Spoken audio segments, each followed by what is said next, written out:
sign of sexual assault. It's a cruel murder. తలపైన multiple hitings ఉన్నాయి. Like hammer or rod use చేసింటాడు. Skull and brain total damage అయింది. Victim చనిపోయాక తలను body నుండి వేరు చేశాడు. సో చంపిన వాడు నార్మల్ పర్సన్ కాదు. He is a monster.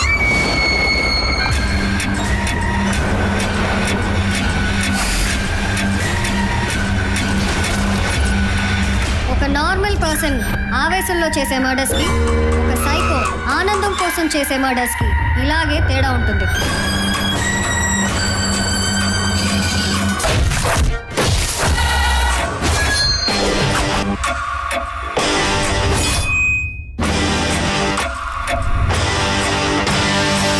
అసలు ఎవరు మేడం వీడు?